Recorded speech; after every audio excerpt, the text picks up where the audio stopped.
Okay, welcome back, everybody. We're going to go ahead and move into our next point of our briefing. We're going to support services with Frank Pinter. Thank you, Commissioners. First item is the news release to solicit members for the VSP work group. Diane? Morning, Commissioners. It's for the voluntary stewardship program that the Conservation District manages for the county, and we need to create the work group again. So I need to do a news release. I have no problem. Anybody else? Okay. Nope, go forth and release. Okay. And then the next item is a resolution to distribute the PUD privilege tax. It's a thing we do every year. The city gets their portion, about 70, what do they get? About 92,000, and the county will get 752,000. Is there any objection, Commissioners? No objection. No? Then we'll move forward. Okay, and then my last news release is we have 2 county appointed positions on the Veterans Advisory Board, and Josh Luck can no longer serve, so we need to fill his position. We need to thank him for that, by the way. Just going back to when he stepped into that, we sure appreciated it. Okay, I'll make sure I get a thank you to him. Thank you. Yeah, let's do it. Okay, thank you. The next item we have is an update to the personnel policy. I don't see Dawn on the list here, but we're making some changes and updates to the personnel policy, and we'll be bringing that forward to the board next Monday at briefing. The next item we have is Kelly with the Memorial Hall project update. Yeah, good morning, Commissioners. So in front of you, I just have some information that Governor Inslee recently signed the state capital budget, which included a win for us for $62,000 for the veterans of Memorial Hall. I do have a meeting with them on the 28th, so I'd like to discuss with them and then come back with you and go over how we want to do this and what we want to do with this funding. That's awesome. Great. Yeah, that was really awesome. Thanks to Frank and Kevin. I mean, that was a last minute thing right here, and $6,200. That's nice. Very nice. Now that the price of everything's going back down again, it'll go farther too. Yeah. I do want to put a sliding glass door in there where I put that gate. I think that will help a lot. I'll make it all ADA compliant and maybe just do some stuff with the floors. But I'll get back with you with that and go see if you guys have any ideas what you guys would like and what the board over there would like. So I'll bring it back forward after the meeting. Thank you. Great. That's all I had. Thank you, Kelly. The next item is a 2021 budget adjustment. Jennifer? Good morning, Commissioners. So we have a request for 2021 for August 17th for a public hearing for the budget. A total of $149,838 in expenditure requests for the general fund, and a total of $4,208,268 in funds other than the general fund. Would you like me to go through the detail on those? I don't think you have to right now for us. I think I do want to make today, I guess, my day for compliments. I got to compliment the way we've been doing all this. Anybody that's been here for a long time recognizes that these budget amendments are getting smaller and smaller and smaller. We used to come in and see the departments coming in hitting us for millions without money coming in. I want to point that out. We've had some adjustments with money coming in, but there's got to be, again, a compliment all the way around to everybody, because it sure has been kept under control for some years now. And Jennifer, Frank, and everybody else says thank you. Yeah, most of this is offset by revenue from grants. So yeah, that is really great. Okay, great. I'll bring a resolution forward for next week for adoption to set the public hearing. Thank you. Okay. Commissioner, just can I have one comment? Please. Jennifer, so I think in the capital budget, we were also awarded $500,000 for Belfair. Would you mind tracking that down with Loretta and Richard and confirming. Sure. That'd be great. Okay, and if so, I'll add that to the budget amendment possibly.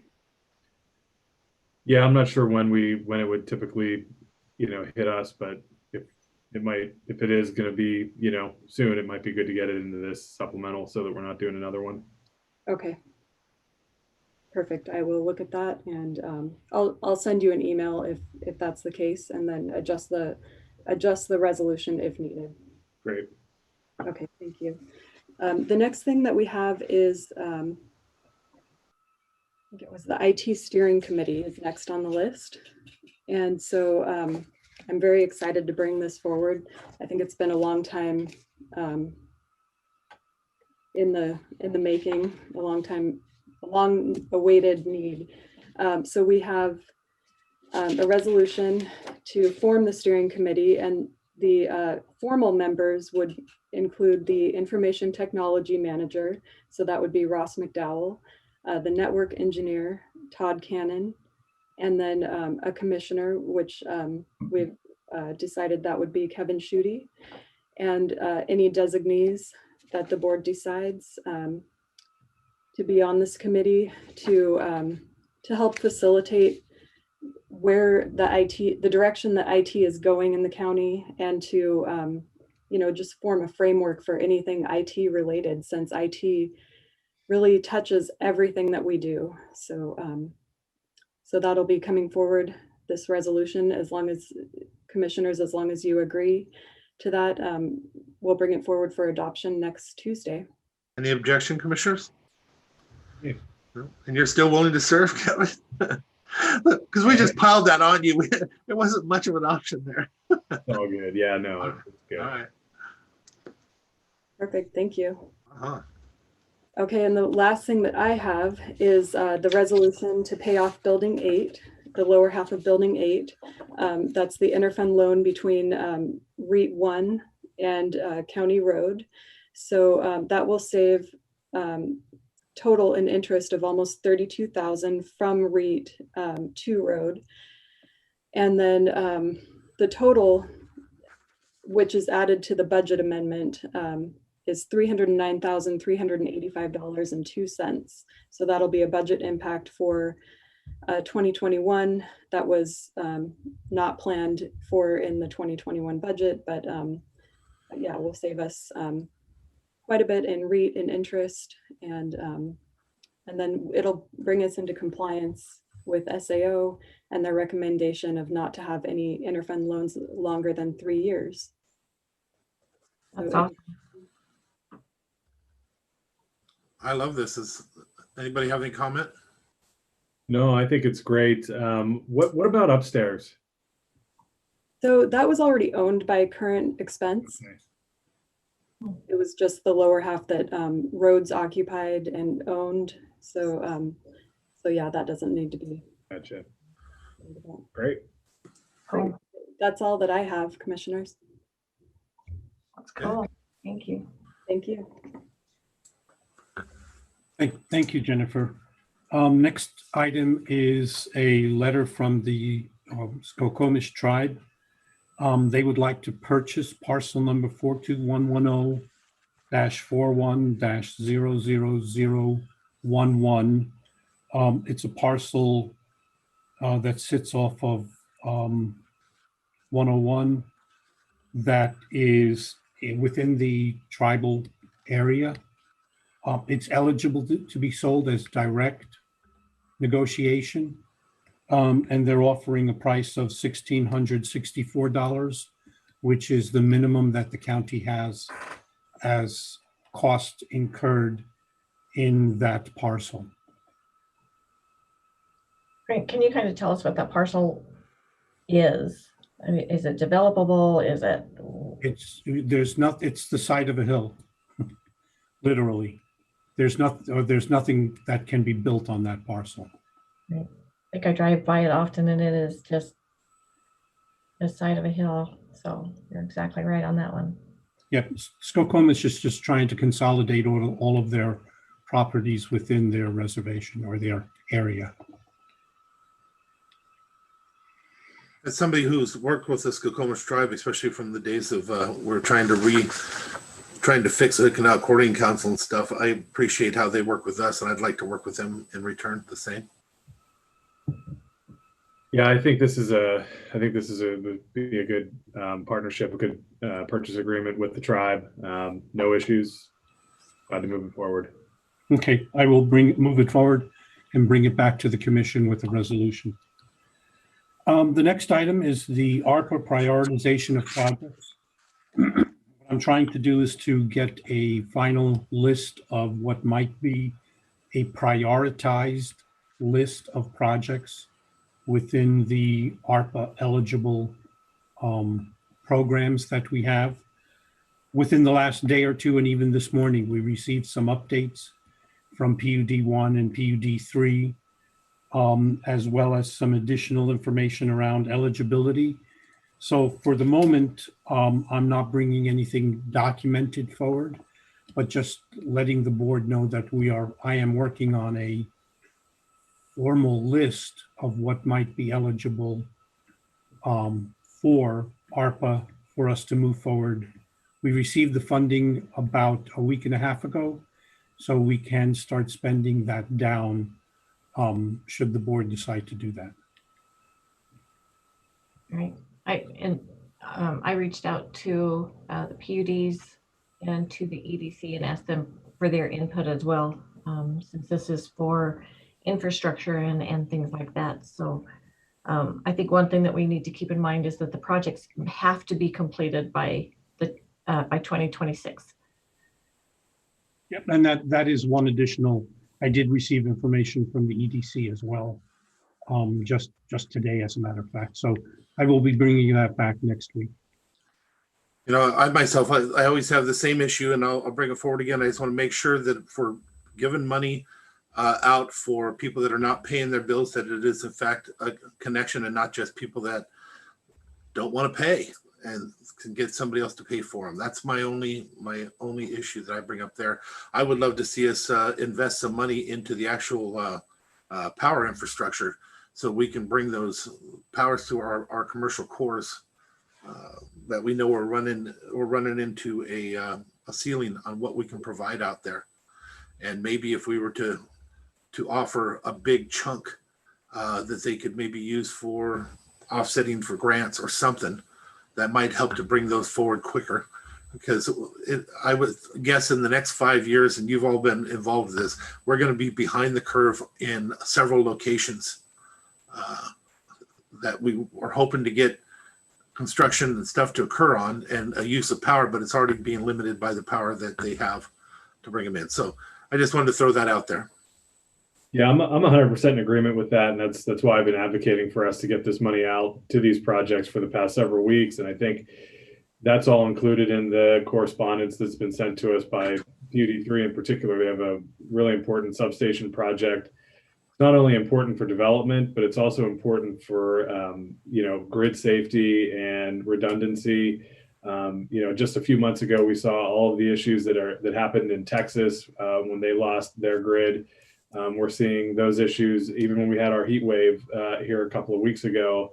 Rolling blackouts in Eastern Washington because of grid capacity. And so this is truly a once in a generation opportunity for us to invest in that critical infrastructure.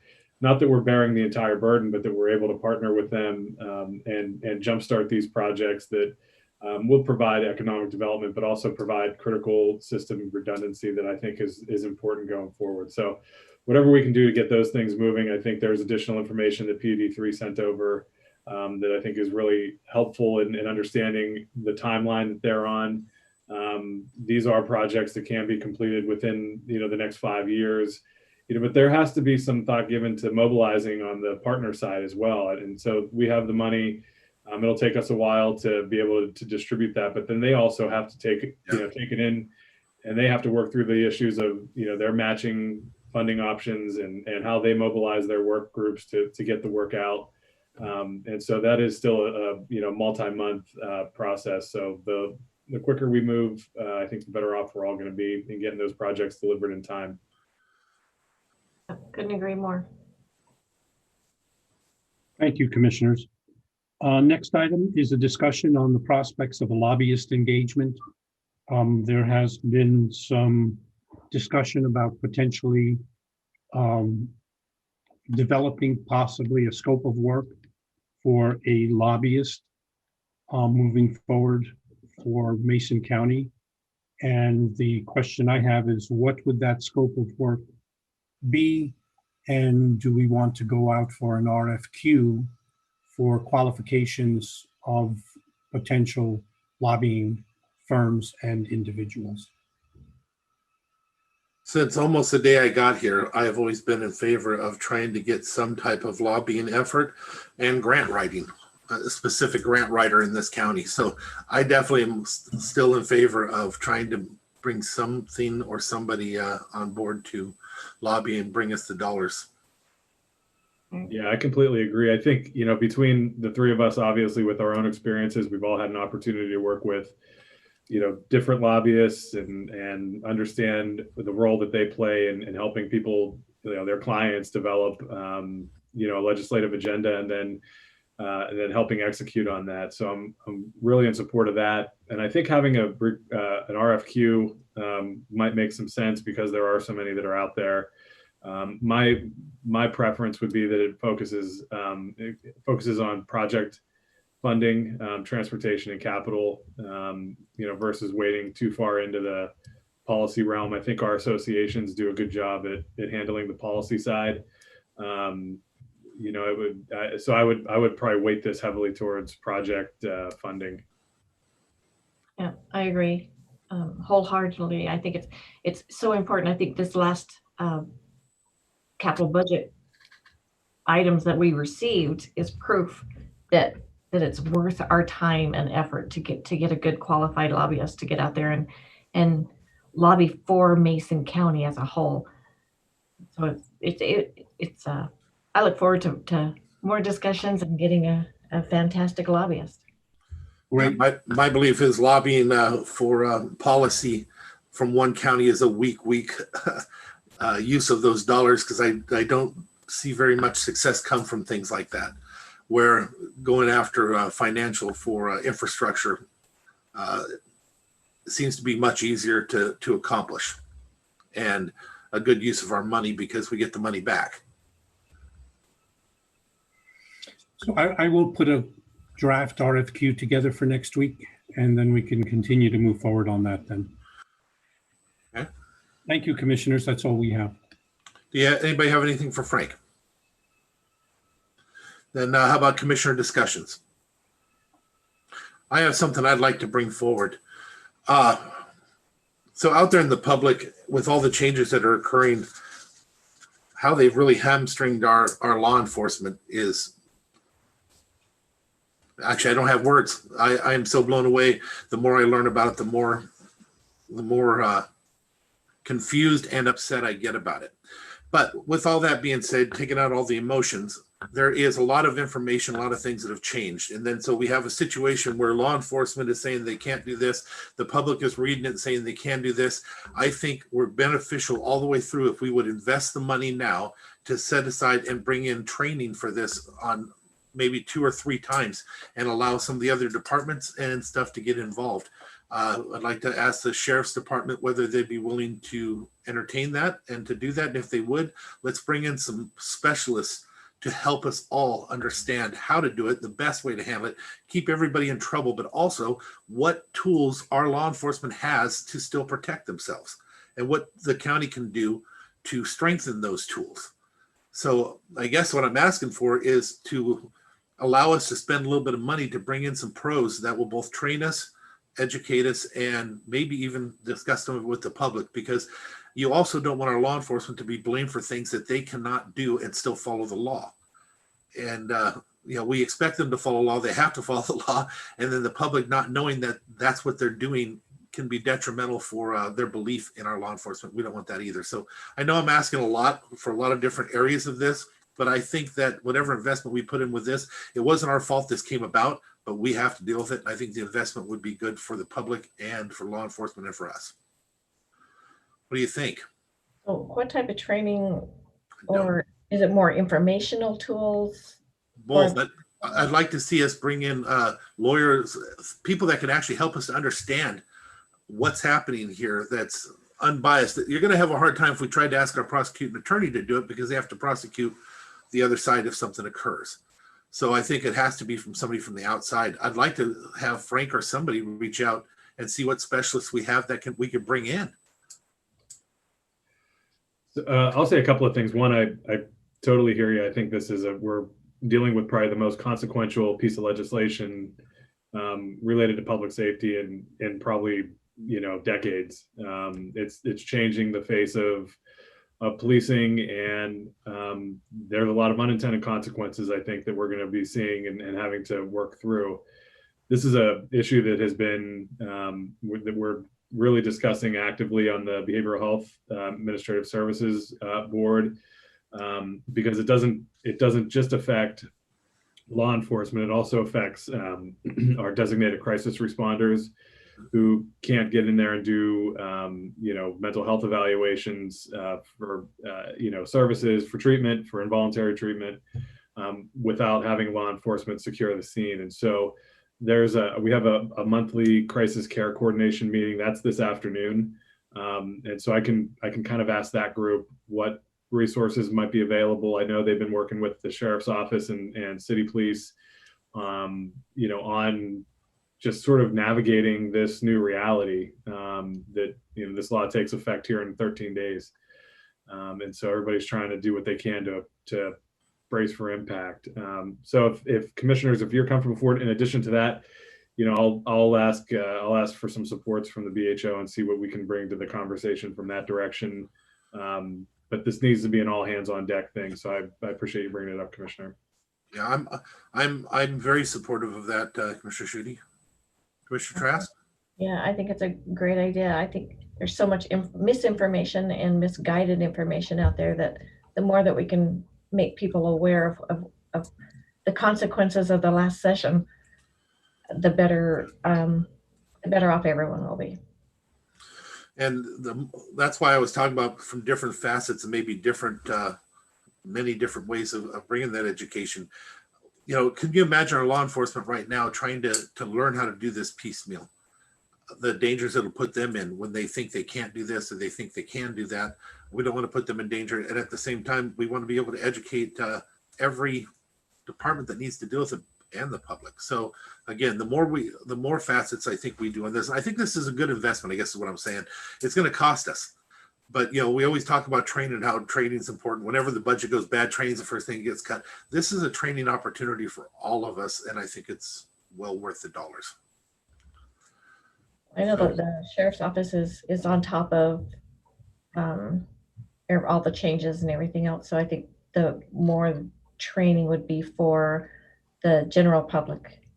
Yeah, but even if the law enforcement want to have specific several-day training where we pay them from overtime, that's what I'm saying. I don't care. I'd like to actually get them all, instead of doing it piecemeal, I'd like for them to get an opportunity and have the money to do a full-out training on this, if they're willing or interested in taking advantage of that. And they may. We haven't ever approached them with that. Right now, they're talking about everything they do. They have to do out of their dollars, so they have to break it up into 100 little pieces.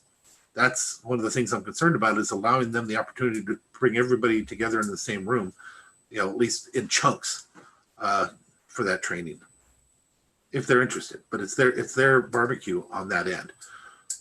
Definitely a good conversation to open up and to have. Okay. All right. So we look forward to that. Anything else? Then we will go ahead. Let's see. Is Dave on here? I see Lydia, Jim. Dave is not on here yet. Lydia, are you going to be taking on for Dave, or what do we have? All three of us are ready to take on. Oh, okay. Yep. We just got your name. I'll grab Dave. He's on another call, so I'll just let him know we're ready. Okay, yeah, please bring Dave into the room. Let me go ahead and move this over here.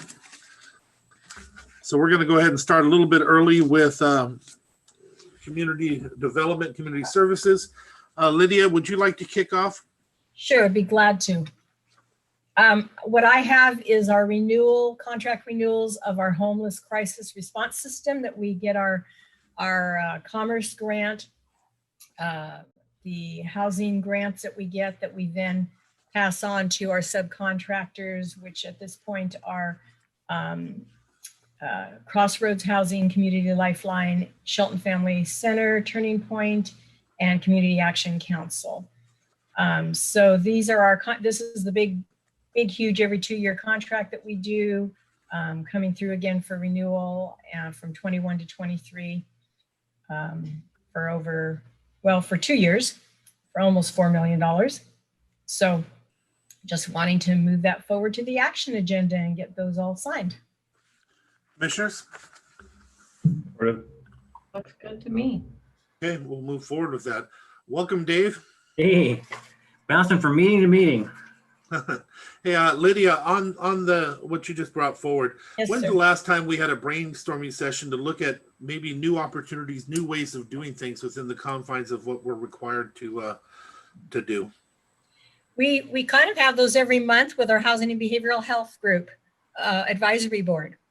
So we've been looking at, we're always reviewing all of these, so they're always changing. So I appreciate that question, because we are always looking to see, are we meeting the needs that we need with these different housing outreach programs. There's been a lot of changes, of course, this last year because of COVID and all the additional funding that's coming through the COVID funding. So are you wanting something in particular? I'm one of those people that always believes that sometimes it's best to throw everything in a pile and start over again and see what you can do that would be a life-changing or a game-changing application. That another way of looking at it, another way of doing it. Is there things that we just flat out need to change and look at it from a different direction? As long as we're always working to fix the tools that we have, we're never actually going to be able to accomplish something brand new that may be on the outside that we need to consider. So I just was throwing that out there for further discussion later, I guess. Yeah, well, I agree with you. So we've added, a lot of has changed in the last few years.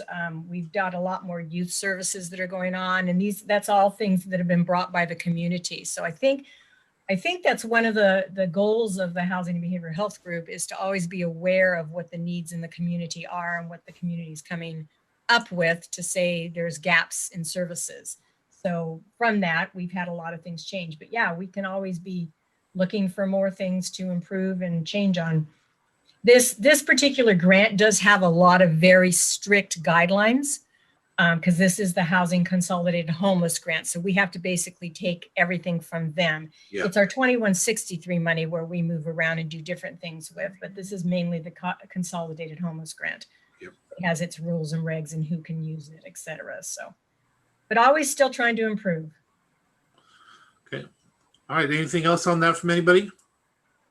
Dave, what do you got next? Okay, so we're going back. I've got Alex on the Clean Water District Advisory Committee. Hi, Alex. Yeah, good morning, commissioners.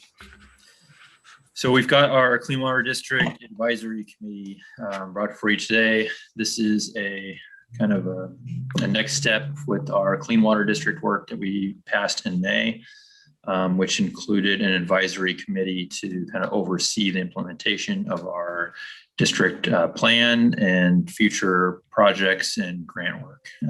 So this is kind of a bare bones start to this resolution. I have not reached out to partners yet. I thought I'd start with you all and get your kind of general thoughts, any concerns you may have, entities that you want to make sure is included. And then I thought I'd reach out to partners and kind of get some feedback before we finalize this thing. I started this just kind of, like I said, a bare bones start. These are the groups and the agencies I feel are, important and stakeholders.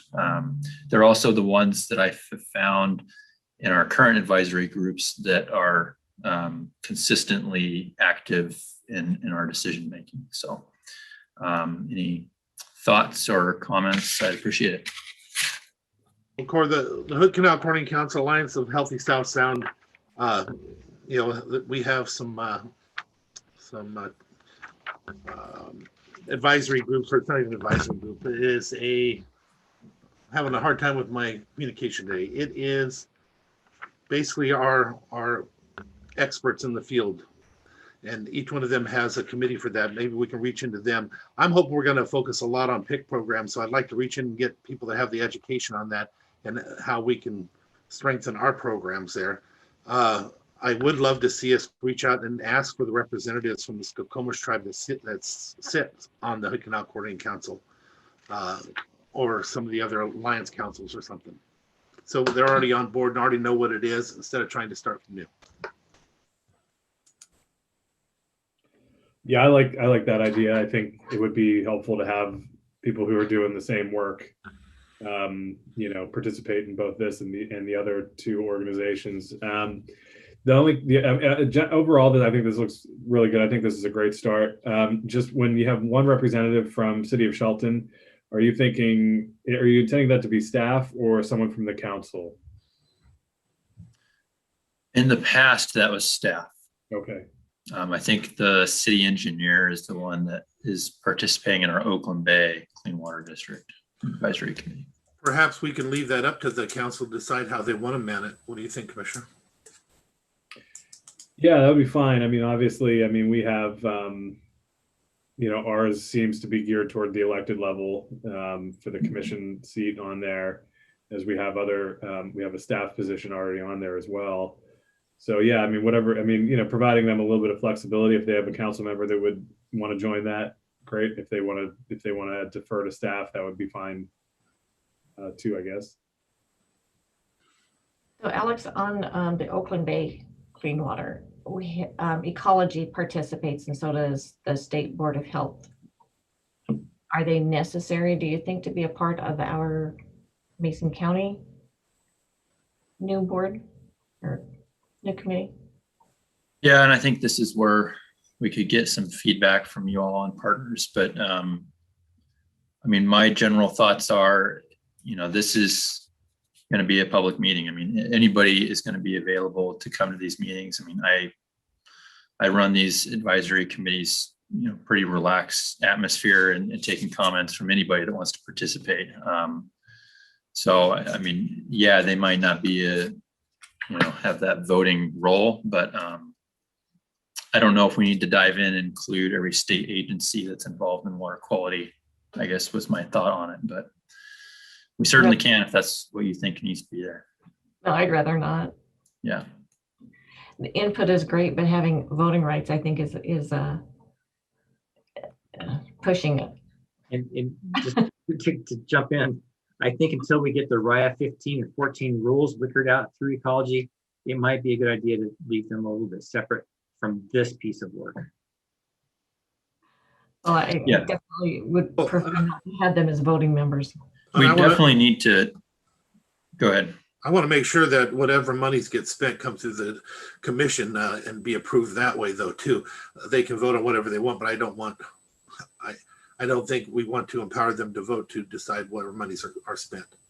I have great worries when it comes to bringing in some organizations that actually do the granting for it. I saw that in the Hood Canal Coordinating Council and Alliance when I first came in. It took me a year to fight that off and to change that. And I think it's still been changed. I think it's still more focused on results than getting money to their organizations. But I just don't want that to happen here, without a doubt.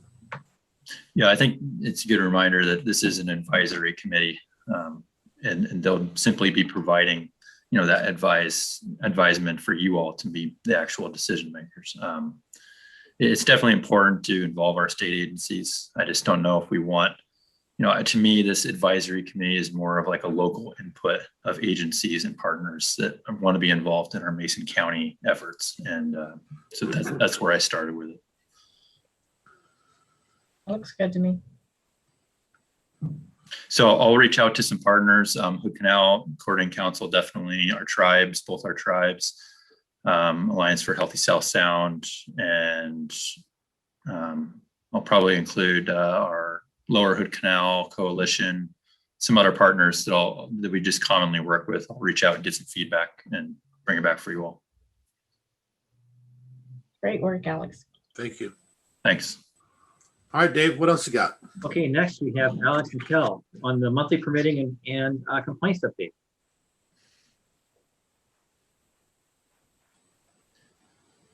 Yeah, I'll start. Just general updates like we did last month. We were going to start doing these for you all just to kind of bring the topic up and have something to look at. Did you have any questions for EH on this? Just Alex, how many folks again do you have out doing complaint investigation? It's FTE wise, probably 0.6, 0.7 FTEs. It's kind of, I have multiple staff working complaints depending on what complaint nature is. If it's sewage, then I have my sewage staff go out and respond to it because they're more familiar with the sewage regulations. If it's solid waste related, then we use our ecology funding, and that ecology or that solid waste program staffing will go out. So it's kind of split between multiple people right now. But today we brought on a new hire to help with complaints. So that'll be very helpful for us. Great, thank you. I want to share with the commission, when I first became a commissioner, I shared this with Alex already. When I first became a commissioner, it was so constant, and probably one of the reasons why I even ran. The issues that we had in that department when it came to people being able to get access and getting feeling like they were treated correctly when it came to trying to get a septic or something put in. There was a lot of complaints, and it was probably one of the highest areas of complaint when I first became a commissioner. And I wanted to point out, as I pointed out to Alex, I haven't actually had a complaint there in a long, long time. And in fact, I had an unsolicited compliment for them and their staff. And I wanted to share that with the commission because that is a beautiful thing in that particular area in comparison to the way it used to be. So thank you, Alex, and thank you to your staff. Yeah, thank you. And I'll say too, Kevin, to the point you brought up, if you're talking about the cases resolved and the minus 55% that's on this document, we did, keep in mind a year ago in 2020, we were dealing with COVID. And in May and June of 2020, I'm thinking back, I had staff working on past complaints in our pileup of cases. So there was more cases resolved in that time period because of that than we would normally do. So. Yeah, no, it wasn't necessarily because of that. It's just, it's just overall, how few resources we actually have to put into enforcement makes it tough on you guys to be able to clear out. Even if you get, 28 last year, 32 this year, it's tough to clear all those out. There are such big challenges when it comes to some of these, some of the people that are, responsible for the, violation, that it does take quite a bit of time and effort and energy on your staff's part to work through it with the person and get a resolution. So now, sadly, some of these complaints, I'm sure, are not. These are official complaints, but I get them constantly, and they say that they call and they just say that there's nothing they can do, or they've been looking into it, or whatever. So it's not a true representation of complaints. I want to point that out.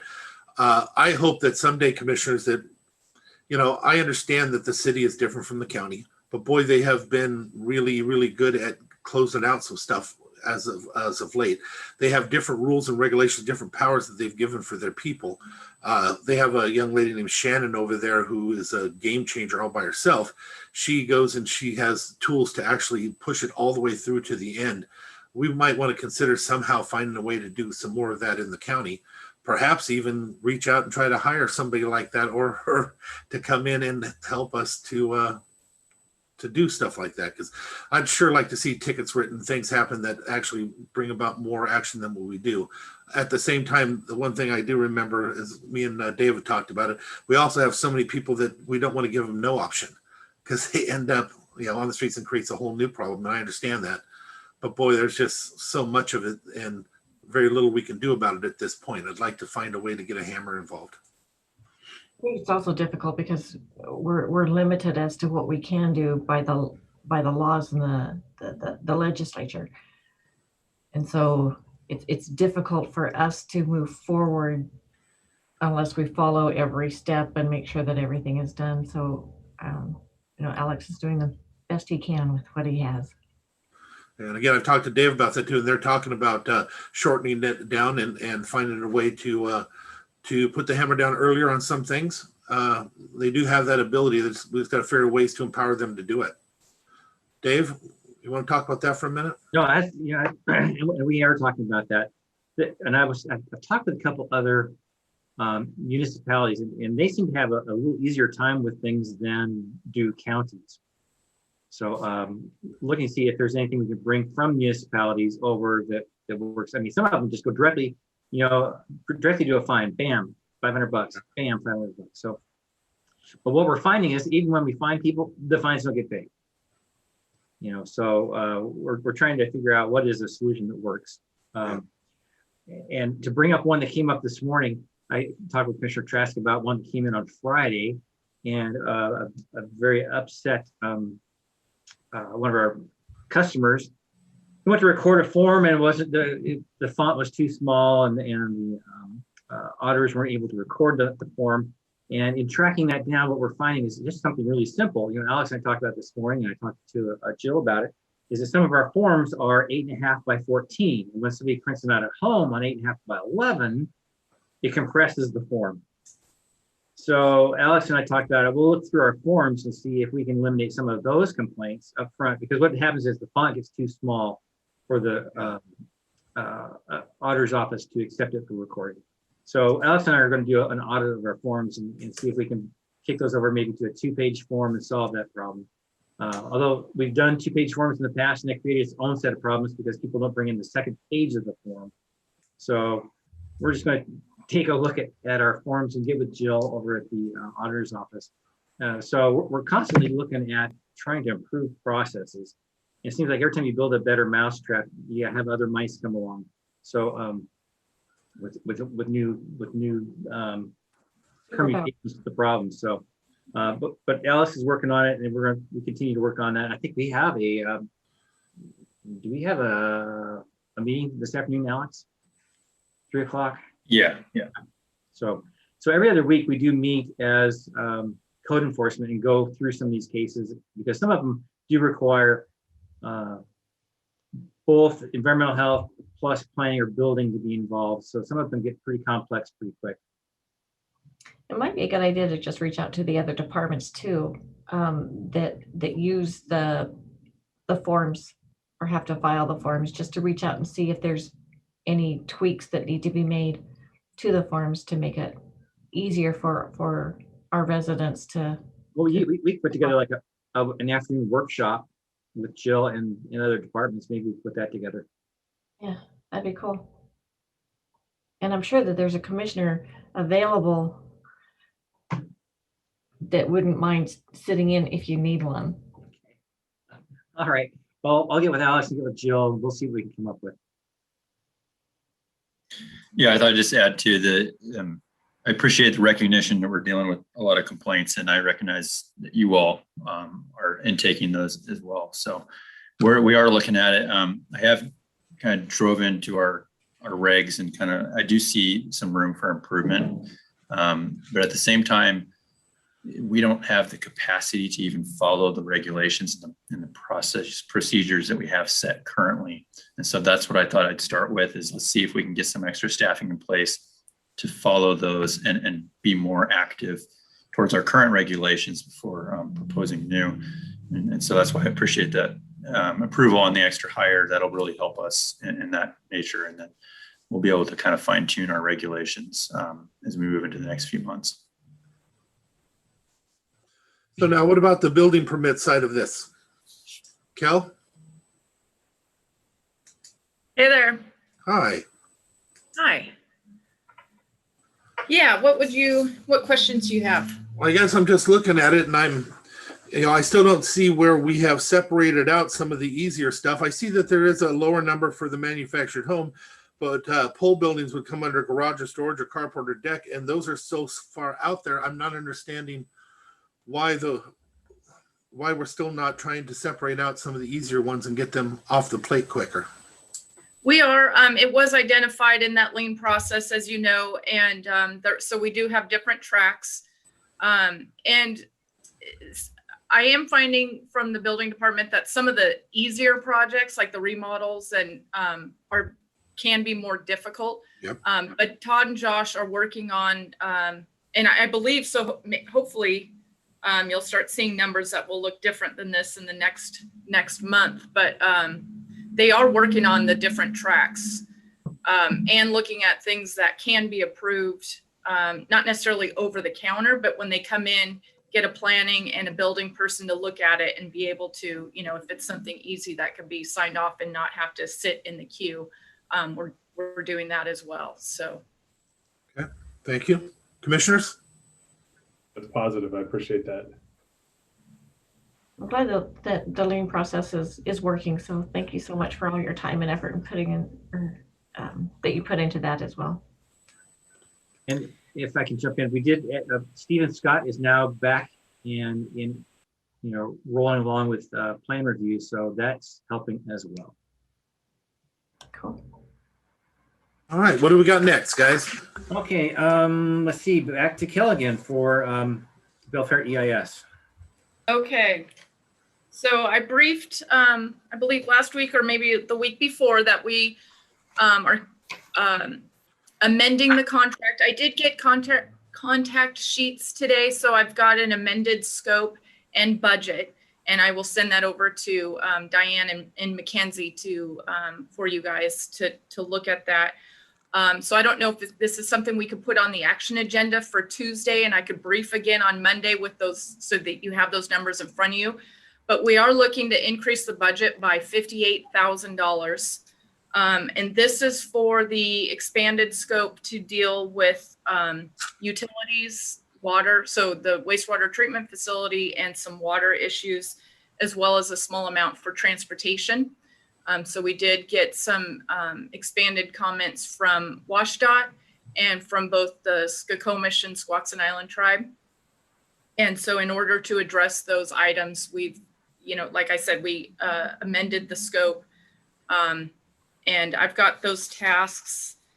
I would like to send it over and brief again Monday so I could have it on the action agenda to approve the amended scope and budget on July 20th. Any issues with any of that, commissioners? No issues with me.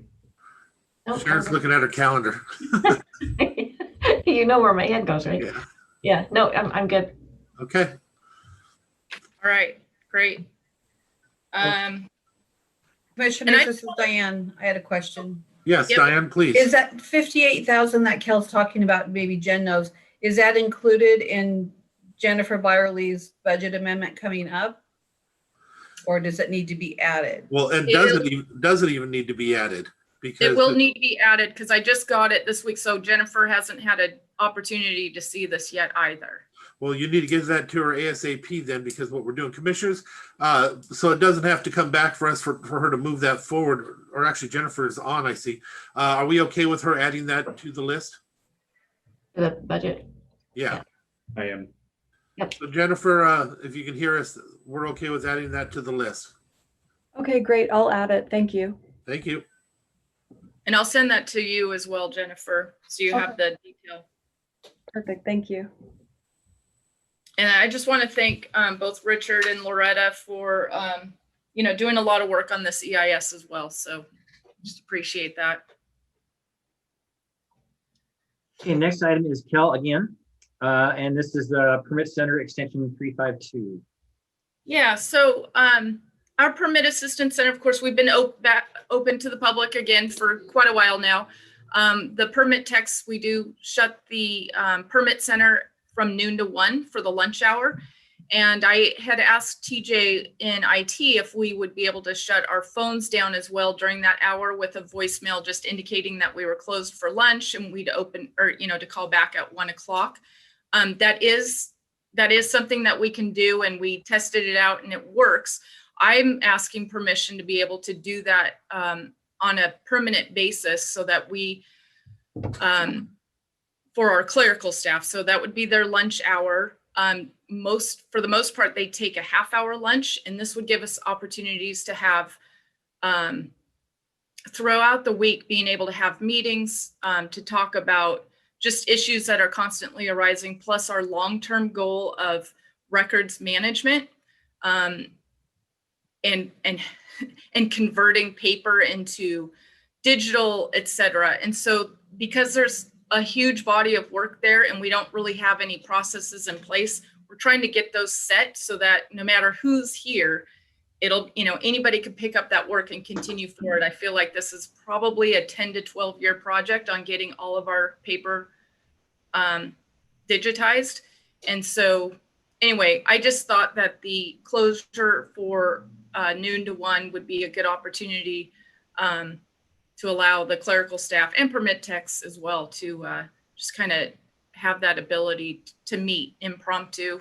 I'm always trying to pull people together for quick meetings, and that'll be helpful. Commissioners? I'm good. I think that's an excellent idea. Yeah, no issues with me. Okay. Awesome, thank you. Okay, that's the end of our regularly scheduled programming.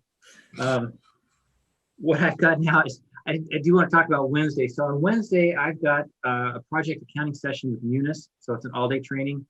I did get it rescheduled this morning. It was scheduled to start at 5:30 a.m.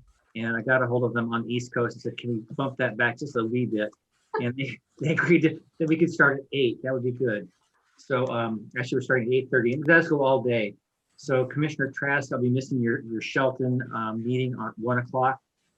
And then Commissioner Schutte, I'm going to have to move the RIA 14 discussion with Angela to another day. So we'll have to push that back a little bit. Okay.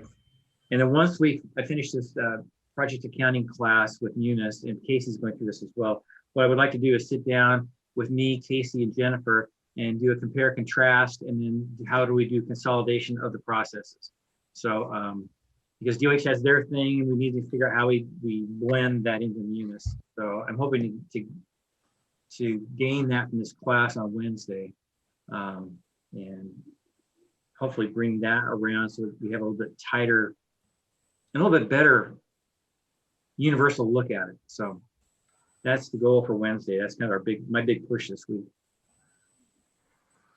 So, and then also the RIA piece is coming around. So just so everyone knows, ecology is just now starting into the rulemaking process. They've taken the RIA plans that we have out there, and now we're going to look at where do we go forward with the planning process from here. We'll focus, I think, initially on 14 and then into 15 as well. So, and as we get our water planner on board, we haven't brought one on board yet. Some of that work is going to get handed over. So to kind of clear my plate a little bit. Policy work will still come through me and through the commission, but a lot of the pieces of work that are designed to meet the requirements of our agreement with the Swanson tribe, and then of course with ecology through rulemaking process will go through that water planner. Okay, does anybody have anything for Dave? I do, not directly, maybe, well, yes, Dave, but I think maybe more geared toward Kel and maybe Alex. And the commission. So I wanted to kind of take the temperature of the commission on having us explore our policies and codes toward short-term vacation rentals. I've gotten a number of complaints over the past couple of weeks about short-term vacation rentals exceeding their occupancy. This is a particular concern along the shoreline. Another complaint that I got over the weekend included having law enforcement called out to a residence for poaching on the shoreline and having to deal with those issues. And so a number of other high tourist counties in the state have taken on this issue. It's something that I think would make a lot of sense for us to at least get the conversation started, not in a way that would detract any tourism or opportunity here for people to do those types of things. I think it's really, an important part of our economy, but in a way that, that makes people more responsible in their recreation here in Mason County. And so we'd be interested in looking at other models that are out there, taking public comment on them, and maybe going down a path that looks to strengthen our position as a county on short-term vacation rentals. Yeah, historically, this has been something that we brought up, it's gone away. We brought up, it's gone away. I'd sure like to find some way to start to do more on this, because of the residents that actually live here, the money is very important. And these people that actually do it are making their payments on the property because of it. But some of our residents are really, really impacted in a way that they definitely shouldn't be. But also, I'd like us to consider a stretch of this. Maybe, and we haven't done this in the past, and I don't know for sure that I should even be asking this, but perhaps we can talk about a limit on how many can use a building and have that be established somewhere. If we do that, then we also will have some type of tool to use on these households that have 20 people living in a 3-bedroom house, because that is having an impact everywhere too. And again, I don't know that we can even have that conversation, but if we're going to look at this, this is probably a perfect opportunity to see what options we may have for something like that. Dave? I think that's an issue with the septics, because they're designed for a certain number. A number of bedrooms, though. Yeah. That's, we don't have regulations that say only so many people. That's why I said I'd like to. Well, the regulation is based on the assumption of 2 people per bedroom. So really, it is based on people and bedrooms. But in our code, can we, because we've never been able to enforce that. And that's why I'm saying, if we can't enforce it because we don't have it in code, if we're looking at this, because this definitely is impacted the same way. You've got a house that's a 2-bedroom house that have 15 people there for a party for a weekend. It is the same issue, but we've never had the code to enforce. Okay. So I'd like to see if it's possible for us to put something in our code so we could enforce it for those, especially for those houses where there's 20, 30 people living in a 2 or 3 bedroom home. That could change the neighborhoods. It could change the community. It's pretty rough. But the same thing would be for these rentals. I think it's just one tool. Yeah, and I think it's a part of a larger conversation on housing. In some of these places, we have people living that many people per home because there is a real lack of rental homes, rental properties in Mason County. You go online and look, there might be 2 or 3 available at any one time. So it's part of a larger housing conversation as well, I think. And I agree with that, but at some point, we can't just let that be the answer. I've got people that call me that have, 5 or 6 RVs out there on their place and stuff, and they're hooked up to the same septic system, even though they're not supposed to. But I just know there's households where they're afraid because there are a lot of people that are living in them, and they can be pretty mean, but there's nobody that can help them. There's nothing that they're doing improperly, even though they are using too many per bedroom. There's no code to change that. I just like to see us separate that out. We can't fix everything. The homeless issue is important, but it's got to be separate sometimes too. Just my opinion. Commissioners, what do you guys think of that? Well, yeah, I think I'm more geared toward, right now, the short-term vacation rental. I think there's obviously some benefit to exploring, the issue that you're bringing up. I think that's an important thing. I don't know if they're connected or not, but I'd like to have staff take a look and maybe let us know, what kind of code changes make sense. And like I said, I'm geared toward the short-term vacation rental issue, but let's maybe follow the code where it takes us. I'll jump onto MRSC and see what they have for guidance out there, because I know that other places are struggling with this as well. So I don't think we need to create. So Chelan County went through a pretty extensive code revision. I can share with you that document, Dave, and then maybe we could get forwarded to Commissioners Netherland and Trask as well for their review. But there's probably a number of ways that we could go through it. Just wanting to maybe have staff start to take a preliminary look at it and bring back some recommendations to us to consider. You know that this was a topic that was brought up at one of our WASAC meetings too. So it's bigger than not just Mason County. So yeah. I'm sure that we may not have to reinvent the wheel. That changes it. Yeah, I think in light of recent regulations, I think some folks are turning over their properties from long-term rental to short-term rental based on the current regulatory environment at the state level. Kel just showed her face over there. You got something to say, Kel? Oh, well, I mean, as a planner, I've been thinking about this for a long time. I've gotten, complaints myself from folks. I know you have. Just about the impact of, the short-term rentals have on neighboring properties. So strangely enough, I had asked Marissa to be on this morning because I had a feeling someone might bring this up. And I had found an article on my desk. I was cleaning up last week and I found an article in the journal that talked about short-term rentals. So it's been brought up in the county. We've been thinking about it. San Juan County has had a short-term rental regulations in place for quite some time. And so like Sharon says, we don't have to reinvent the wheel, but I think with Marissa working on the master program, which is going to come to you guys shortly, and then capital facilities plan, this is something we could kind of look into, maybe gather a few things and see where you guys want to go and kind of time wise. Marissa is just one person. She's pretty incredible. So I think this is something she could take on, but we'll just want to think about timing, and I really want that capital facilities plan as a priority. So maybe something kind of after that, looking to start just some engagement.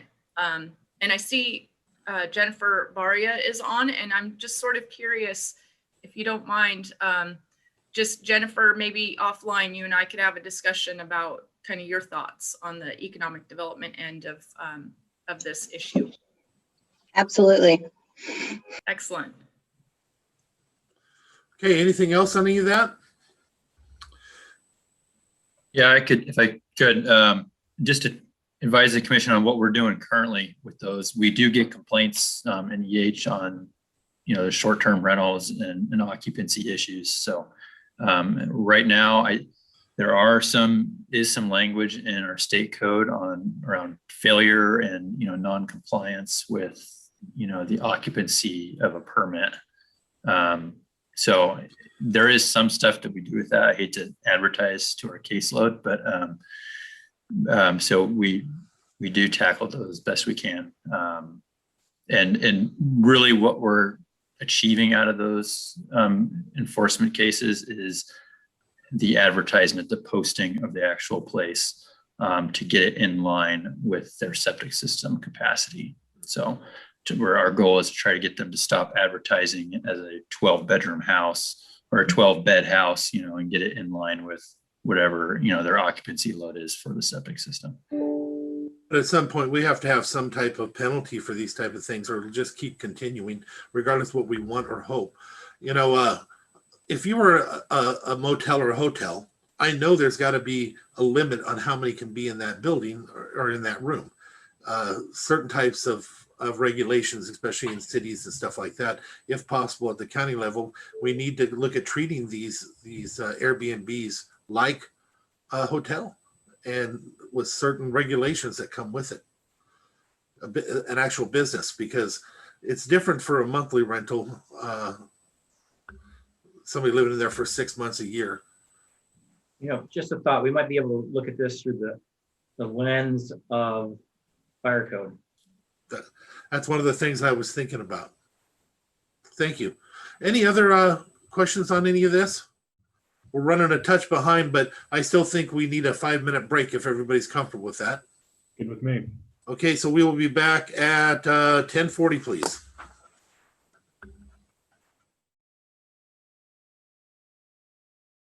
Welcome back again, everybody. We are going to move on to Public Works with Loretta Swanson, Utilities and Waste Management. Hi, Loretta. Good morning. Happy Monday. All right. Well, first up, commissioners, we have a news release. We would like to have a temporary road closure for trails and Shelton Matlock to do some maintenance work. And Mike can provide some more details on that for you. Good morning, commissioners. News release to close Trails Road is scheduled for Monday, July 26th from 8 o'clock to 4 o'clock. That would be from the intersection of SR 106 to the top of the hill at Trails Inn Drive. This will allow us to do some milling of the failed surface chip seal surface that we have currently going on, if you've noticed it. We'll mill that out and create a little rougher texture surface and clean that up. That chip seal was performed about a year ago and is still active. So it's definitely has failed what it was supposed to do. The other closure is on Shelton Matlock Road. It's scheduled for Thursday, July 29th, again from 8 o'clock to 4 o'clock. This would go from milepost 1.95 Shelton Valley Road to milepost 7.16, which is the intersection of Dayton Airport Road. This would allow us to perform maintenance on the Goldsboro Bridge approaches. Both approaches have some rough asphalt's broken up and stuff, so we're going to mill those out and repave them. Closing the road will allow us to have a little more safety for our crews and not have to deal with the traffic trying to get by at the same time, and it'll make us a little more efficient, so we'll be able to get it accomplished in the one day. So Sounds good. All right, anybody have any issue with No issue with it, Commissioner. Just a question. I know it says in here you'll have reader boards out and that kind of thing, but are you checking with the post office and fire and all those other folks that might need access to that road during the closure? that is standard procedure. Contact 911 and follow up with everybody. Great. Just to follow up with that, there is an RCW. It's 4748.020. This is on notice for restrictions for emergency road closures and such. And this is the standard is what it describes is to put in a release in the newspaper for a week and then wait 3 days to close a road. But there is certain conditions. Number one is an emergency. Obviously, we can close the road in that case. But there is conditions that we can, without public notification, we can actually close the road for up to 12 hours temporarily. You still post at the site and whatnot, but it's a temporary, like during working days closure. I've enacted that before on roads. We typically don't do that on the unless we have to on the 07s, 08s, the higher volume roads, because that really kind of changes traffic up without much notice. But on the lesser roads, on the 09s and such, we've actually used that road closure. And the only reason to be doing that would be for efficiency of our work and safety of obviously the crews and the public itself. So I was just kind of, again, I've used that before. I just wanted to know from maybe the board as to how much notification does the board need to know for utilizing that? Say, for example, on tomorrow, say Tuesday, we're going to be working on something come Monday, and our guys come back and say, it would be really easier for us or more efficient for us to go ahead and close the road at that time for 4 hours or 8 hours to be able to accomplish a task. If we go through the process we're doing now, we have to wait, brief the board, then come back with a news release and wait another week for that and stuff. So you get the process here. It'd be a little more efficient for us to be able to do it sooner than later. But I want to make sure you guys don't get blindsided by anything that we're doing in that case. So any feedback for that? Well, I guess I would just say, that when there are extenuating circumstances, like you're talking about, I certainly think you have that authority. The reality is I would rather hear it from you first than from 20 people who got stuck in it after the fact, and I think to the extent that we could prepare in advance, I think that's helpful. If there was like I said, an extenuating circumstance where your crew comes back and they say, hey, look, we're not getting through this in a safe manner or as quickly as we can, and we need to rethink things. That's a little bit different, but I think having the prior notice and preparation, because like I said, I'm going to hear about it one way or another, and I'd rather hear about it from you first. Agreed.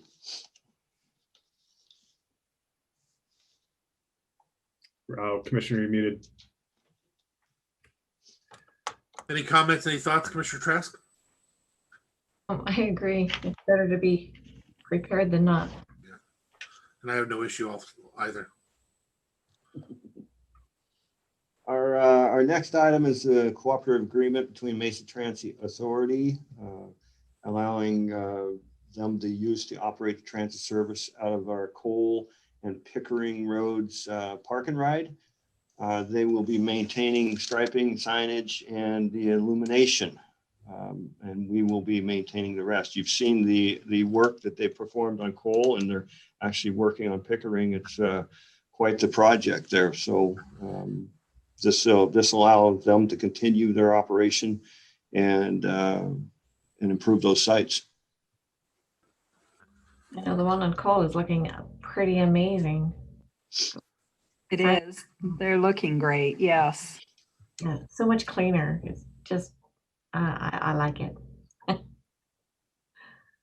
Yeah, and Jeremy's meeting with Mike Regenberg, I believe, later this week to take a look at some other maintenance items to improve visibility there and help with keeping some eyes on the facility. That would be good. Yeah. We're really grateful for the work with Mason Transit. We have not had a formal agreement in the past, and it was really a nice, smooth process with Mike and Kelly and the transit team in putting this agreement together. And of course, reviewed with Tim and Nicole to make sure it's meeting all of our needs on the risk and liability side. Very cool. And I think Amy is coming on board as our new director. I think I think today her first day, I want to say. Maybe. I'm not sure, but I think she'll be a pleasant or she's got a lot of skills, talent. So I think she'll be a good one to work with as well. Great. We look forward to that.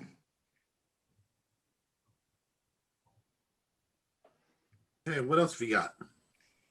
Next up, commissioners, we talked for discussion items. Mike already covered the road closure process, and happy to make sure that we're on the same page. We obviously want to give as much notification as possible, but sometimes we've got a window of weather or some other good thing, and so appreciate the ability to move quickly when need to. So thank you on that. Also like to just say just a quick shout out to our crew that we are in full chip seal mode at this point, and they've just been doing a fantastic job and definitely been taking on some new techniques, and I'm really appreciative of the effort that they are putting out, as they always have, but it's just been great to see them work together in such a great way and have a good product out there. So hats off to our crew. Next item, discussion wise, we've got I just wanted to provide a quick update, commissioners, on our HVAC system. You may recall that we awarded a contract to do some upgrades to our operating system controls, and that was just under $116,000 to do that work and inspect and correct some deficiencies, and then also identify any additional repairs that were necessary. So we're closed out on that scope of work. We've completed, the contractors completed that work, and we have identified or have got a punch list of some additional repairs. And then Kelly Medcalf also solicited what's the look ahead, what should we be planning in terms of just ongoing inspection and typical maintenance to make sure that we're getting the most life out of our system as possible. So the upshot of all of that is that we've got about another $27,000 to $28,000 of repair work that is needed, which includes replacing 2 of our existing 4 compressors, And that alone is right around $10,000. Typical compressor life is about 10 to 15 years or so. So we're right in there. And we should be most likely planning for the other two at some point here in the near future. So we've got that ticket to fill. And then just in terms of an annual inspection and filter service and valve replacements and exercises and all of that, the estimate is right around $7,500 or so per year for that. So just wanted to provide you commissioners with the update on where we sit on the HVAC system. And bottom line, we're all comfortable and surviving. So that's been a good thing. That's been a good positive of it. Any questions about what we found or? Any questions, commissioners? Nope. No, good updates. And thank you to Kelly Frazier as well. He's always been great and helpful in his expertise in our system and working together with us. All right, next up, Richard has an introduction for you of our new water and sewer utility manager and to make an announcement about the sludge hauling contract. All right, I know you can hear me, but you can't see me, can you? Nope. Hopefully, hey, there we go. I got it. Success. All right. Well, first off, since you can see him, this is Justin Phelps. He's our new water wastewater manager. He started on July 1st, and I've been waiting for him to get here for months, so I'm happy. Nice to meet you, commissioners, and everybody else. Pleasure to be on board. Been an exciting week and a half or however long it's been. So been a good time. I've already been hearing about you, so. Oh boy, I don't know if that's a good or a bad thing, but so far. Okay, good. Sweet. And as far as our sludge hauling, we put up that RFP at the end of April. We got 3 respondents back. May 27th, those were opened and read aloud.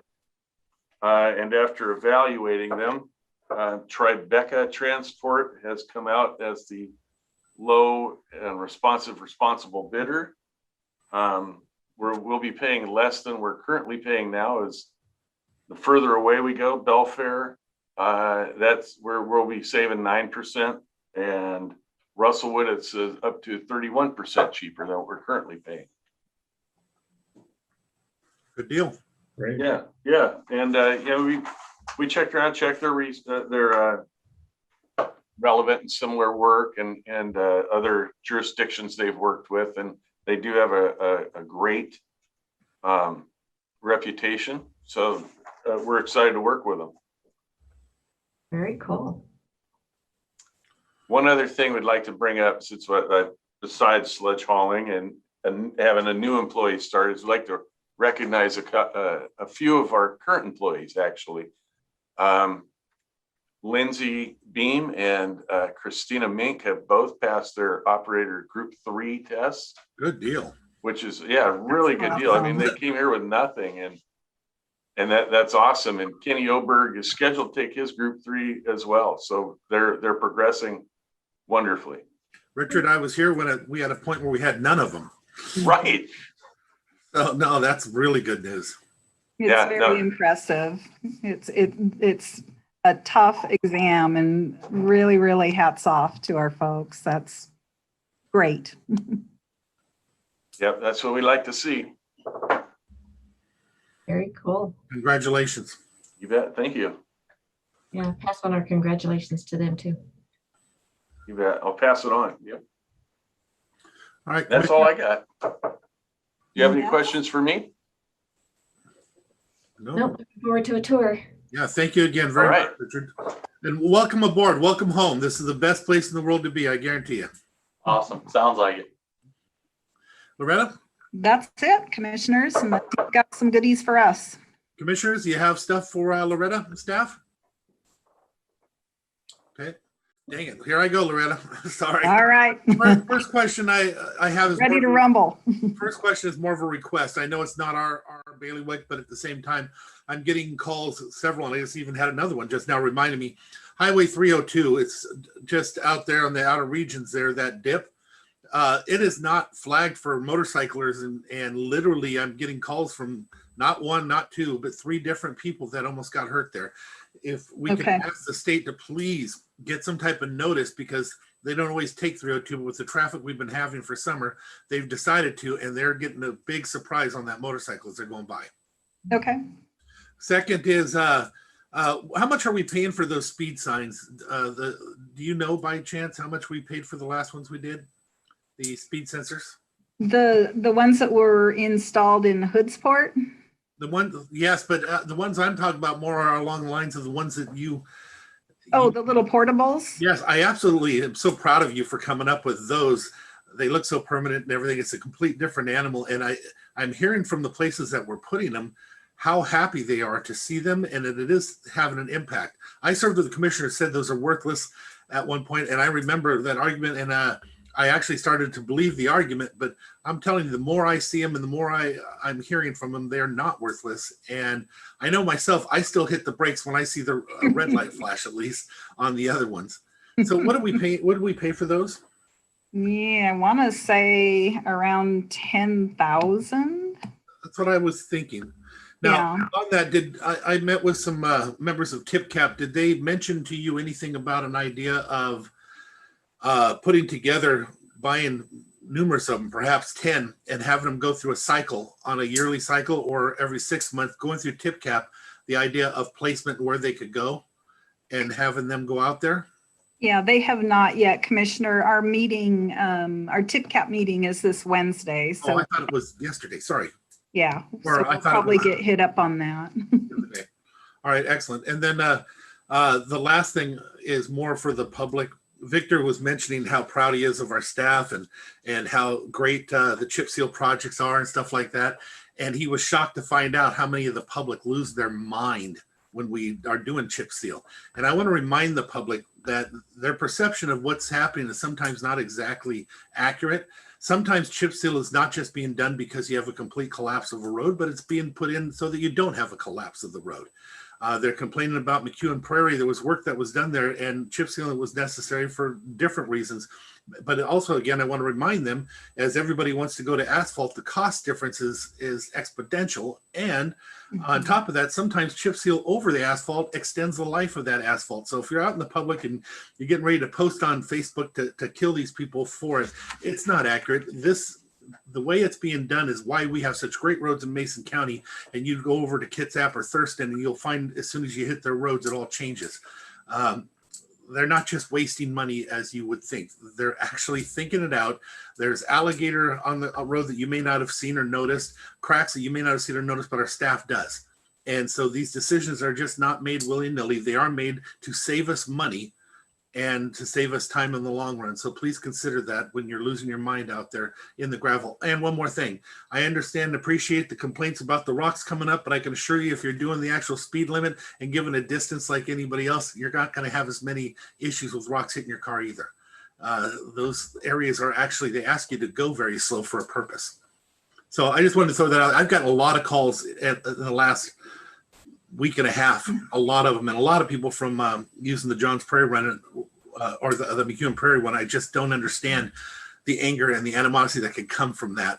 But I wanted to say something about it because they truly think we're screwing them over. We're just wasting their money. And that's farthest from the truth. Our staff is incredible in how they handle these things. Commissioners, have you guys been getting the same calls? Yeah, I got a couple on McEwen Prairie.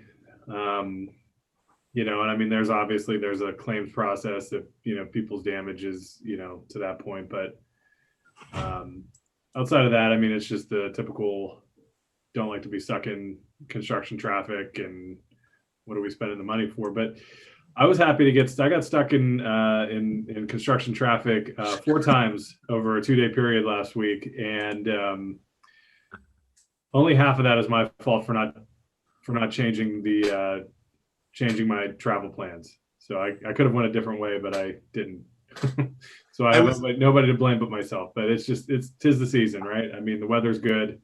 Yes. Got to get out and do that work now.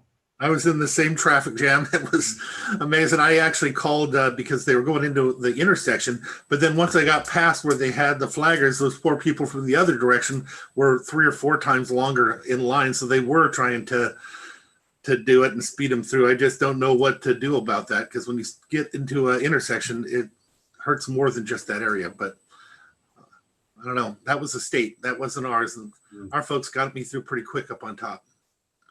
Yeah, and there aren't too many options to divert on that paver project up in Belfair. Yeah. All right. Anything else? Not gotten any complaints, just a lot of people, questioning, what's going on. And so it's really nice for me to be able to let them know how and why, and so thank the road crew for me. They're doing a great job. For me too. One of the things I remember learning that really surprised me was how long it could actually extend the life of an asphalted road when they chip seal it. And when you're considering 250,000 compared to 50,000 a mile, there is no comparison. So if you could drag it out and make it last another 10, 50, holy moly, what a gift we're giving the community. It's not a waste of money. It's the opposite. Yeah. Our staff is phenomenal. And thank you for all that education, by the way. Okay. Anything else? Thank you to Mike. That's it from us.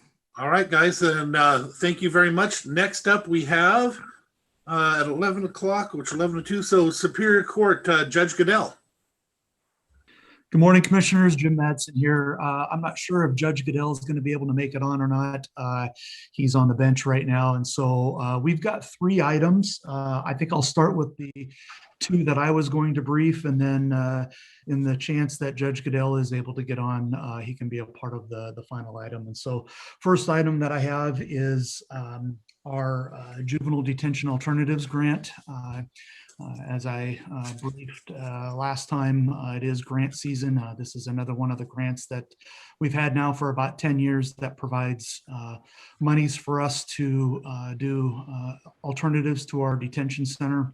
And this grant is going to be for 2 years, $24,500 each year. And we use those monies to help pay for staff salary and supplies and equipment for alternative programs. And what we're really focused on this coming grant cycle is we're going to be doing what's called a different type of probation, where we're trying to incentivize rather than use punitive measures. And so this incentivized based probation is going to have a bunch of items that we can purchase. And then as kids accomplish different things on probation, we incentivize them rather than when they don't accomplish something and we punish them. And so it's pretty cool that we're going that direction. And so I just ask that you guys put that on the action agenda and get that approved for us. Any issues, Commissioners? Oh, very cool. Then let's make that happen, Jim. What else you got? Thank you. And the next item that I had was over in our detention center, and I see that our new detention manager, Jamie Bailey, is on, and I really wanted to formally introduce her. She's been with the county for a lot of years, but to introduce her as our new detention manager, and she's on. I don't, Jamie, you don't necessarily need to say hi or talk or anything. Nope. But Jamie, can you, is it possible for us to see your face so we'll be able to recognize you? Or not? Maybe you can introduce her at another time. That's fine. That's great. I'd like to know who our I staff asked her to step on just because, I've been the one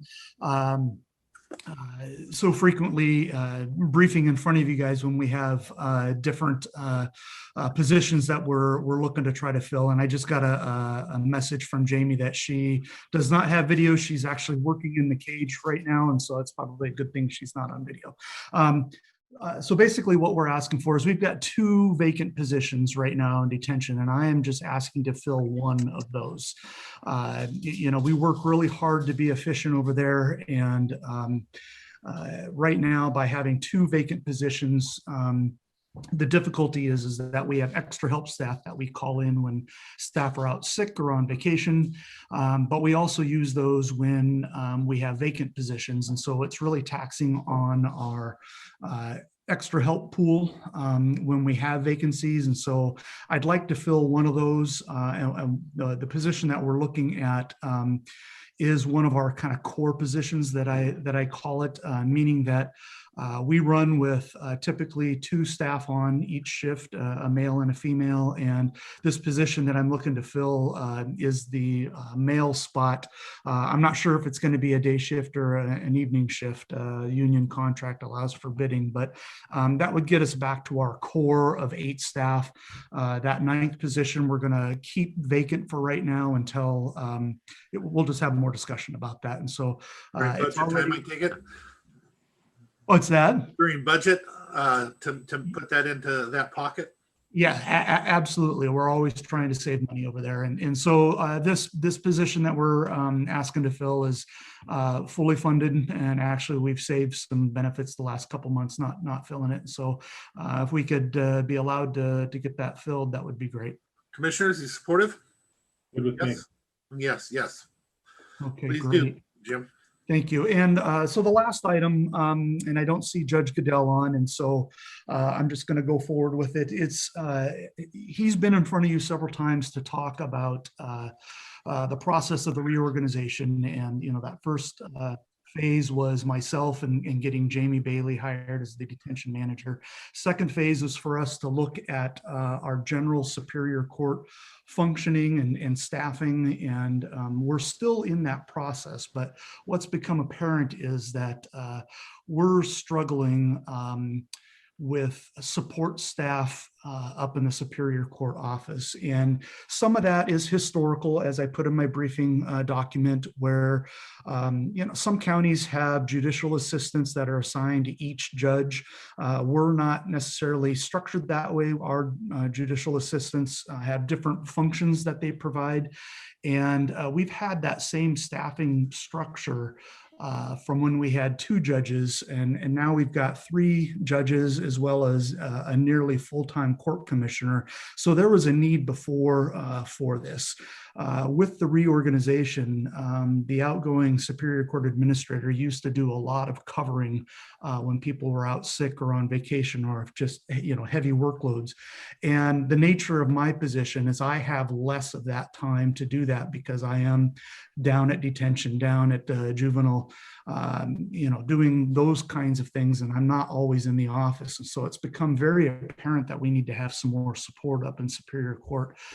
We're not looking to do this as a judicial assistant. Those people are at range 19. This is a range 13. It's an administrative assistant. I worked with Don Twitty on that, on the language around that. And then the slash part of that is judicial assistant. So it's an administrative secretary and judicial assistant is what we're asking for. And why we put the judicial assistant in there is there's some bailiff functions that person can do. And what this would provide us is not only support staff in the office, answering phones, answering questions, helping with dockets and our Zoom meetings and that kind of stuff. But when we need to have additional bailiff help, they can actually function as a bailiff. And so we kind of get a double hit on that, which is nice. The bailiff position in the county is treated like an extra help. And so there's a lot of positives to that. Usually the drawbacks are similar to detention with extra help, is trying to find good, consistent people that are willing to work on a less frequent basis without benefits and that kind of stuff. And so it's kind of a revolving door. And so this position would help us with that. And so I don't know if you guys have any questions around that. I guess I could say there was a little bit of confusion in my briefing document. I did put a range of what this would cost, and that range, it did state it in there, but just to clarify that it's for both salary and benefits.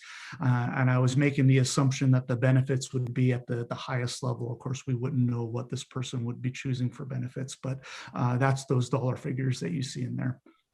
And we'll give the commission a chance to weigh in on it. I'm going to weigh in first just by saying that, Jim, personally, I think we're at the time of the year and a position in the year where we should be having this discussion not as part of the reorg any longer. We've already done that, but as part of the budget process that we're just about to enter into and as a request of the budget. But that is just my opinion. Commissioners? I'll jump. We had a good meeting the other day, I think, Jim, with you and Dan and a few others. I would like to see, as you go into the other phases and as you discuss them, that you include somebody from the budget. And that way I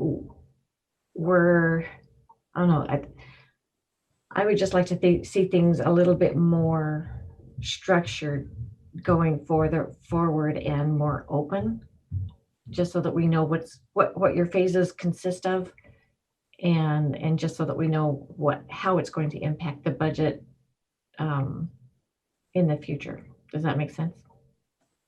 Yeah, I think it does. And, our effort is to be transparent. And what I can tell you is that, as elected officials, I think the court is, trying to realize this opportunity that they had for looking at being more efficient and efficient is about saving money, but it's also about doing work in a better fashion and in a more efficient fashion. And that's what they're looking at.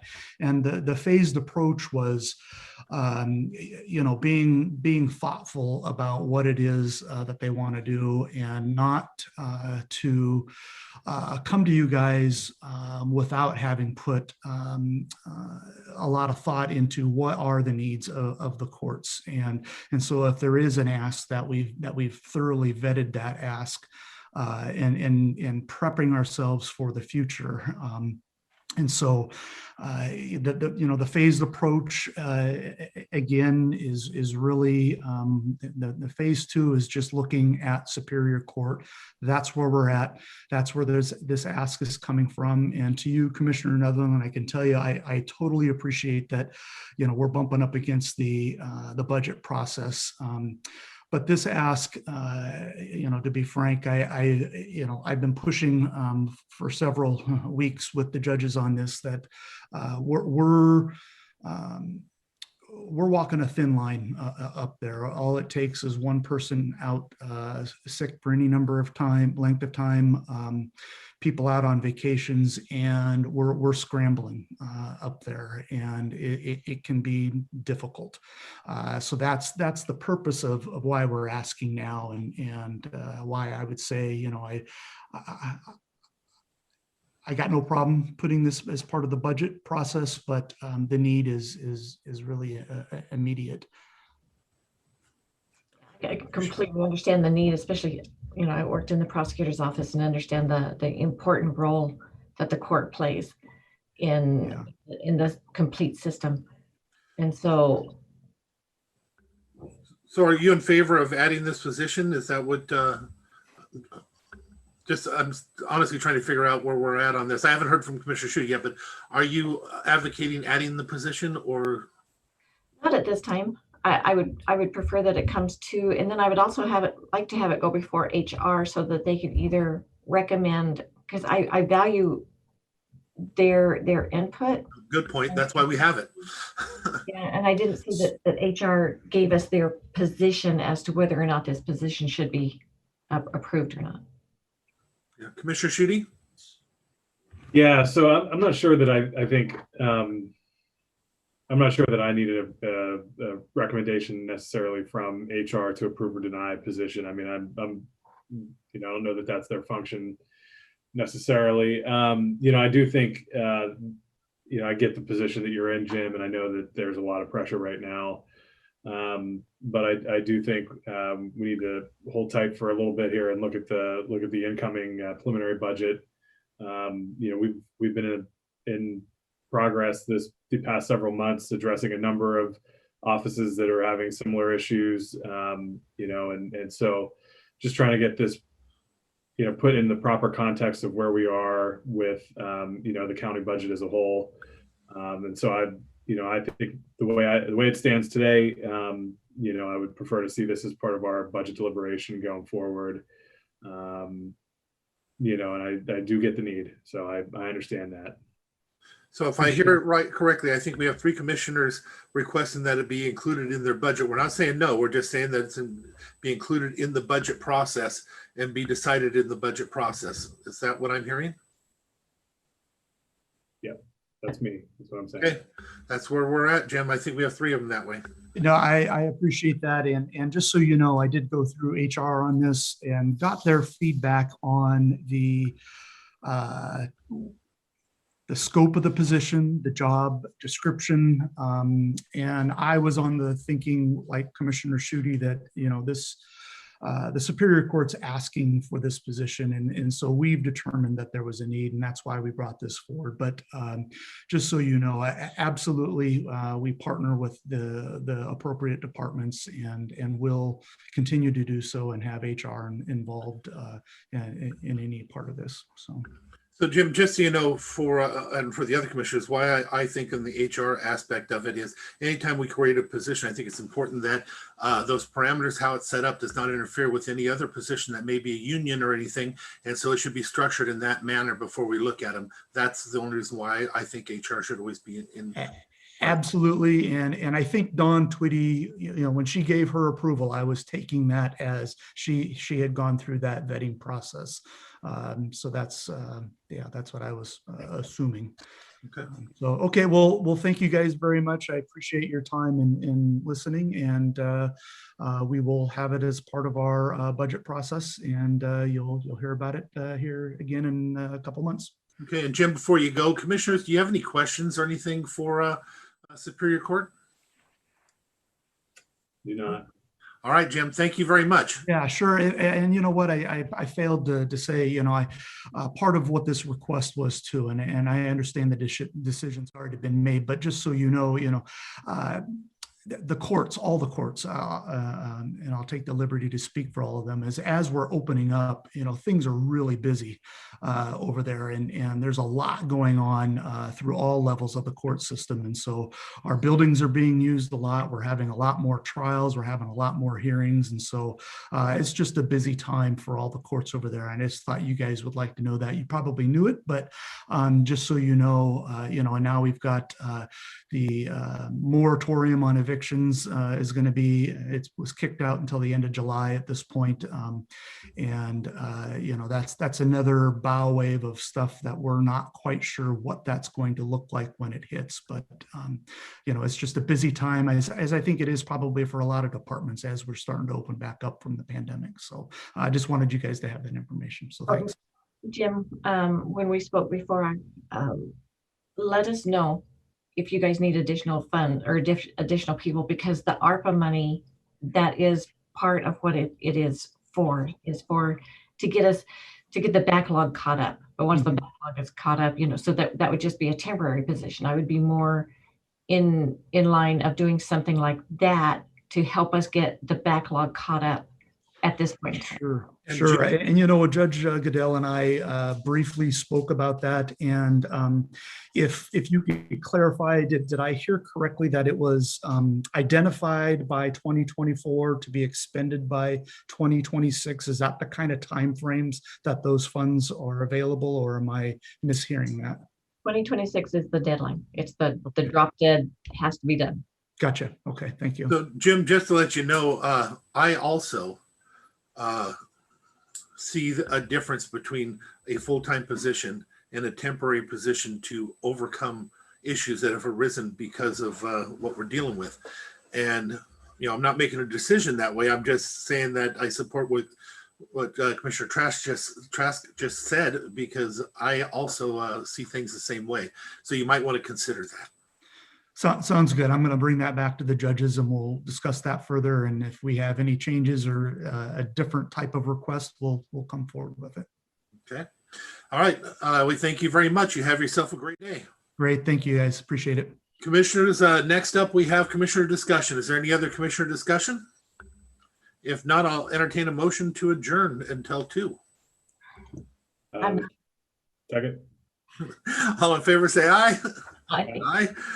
Well, see you at 2. Bye, everybody.